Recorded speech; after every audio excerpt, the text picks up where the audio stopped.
न्यायालय का जो फैसला हो उसका मैं सम्मान करता हूं और ये 10 वर्ष हो गए उसके बाद ये मामला निकला है। ये 10 वर्ष के बाद ये मामला निकला है। ये क्यों ऐसा हुआ इस विषय पर भाई चर्चा करके फायदा नहीं।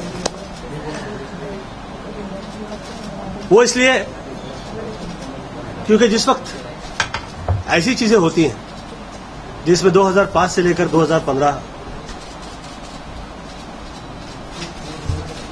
ऐसे इस पे आपको चर्चा करना पड़े वो शोभा नहीं देता। ये ऐसा व्यक्ति जिसका यहां पे परिवार नहीं है, जिसकी यहां पे ठोर नहीं है, ठोर जैसे कहते हैं, उसका इतना साथ उसे मिल जाए और वो कहीं पे इल्लीगली पहुंचे और वो ये कहे कि हाँ मैं पहुंचा इल्लीगली,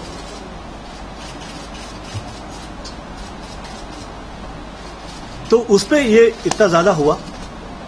पहले तो मुझे उस विषय पे मुझे वो समझ में आया नहीं।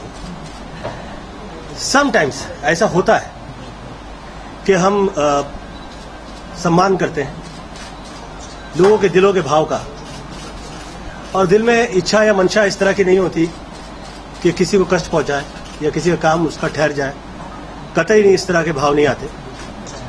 तो वो सब चीजों का सम्मान करते हुए अभी मेरे पास में उसका पत्र आया नहीं, आएगा तो आई लेट यू नो। और फिर जहां तक न्यायालय का ताल्लुक है, मैं वो तो सर्वमान्य है, उस पर मैं चर्चा विषय नहीं कर सकता, उसका मैं सम्मान करता हूँ। गोविंद जी, लेकिन आपकी अपने वकीलों से बात हुई होगी, जो जानकारी कोर्ट से बाहर आई है उसके मुताबिक आपके काउंसिल्स ने अदालत में माफी ऑफर भी की थी, अपॉलॉजी को टेंडर भी करने की कोशिश की, लेकिन वहाँ ये बताया गया कि ये माफी अदालत के सामने नहीं बल्कि जो शिकायत करता है उससे माफी मांगी जाए। ऐसे में जानकारी बताते हैं आपके पास दो रास्ते बचते हैं, या तो आप प्रोसिक्यूशन को फेस करें या माफी मांगे।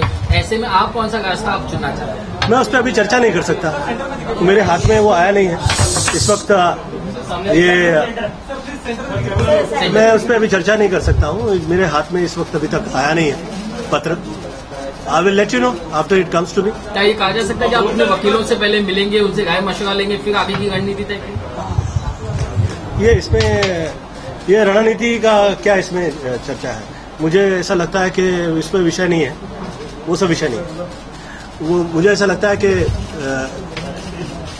मुझे पता लगे कि क्या हो रहा है और न्यायालय का जो फैसला है वो सर्वमान्य होता है। और ये भावुक और फैन के जितने भी हैं वर्ल्ड में,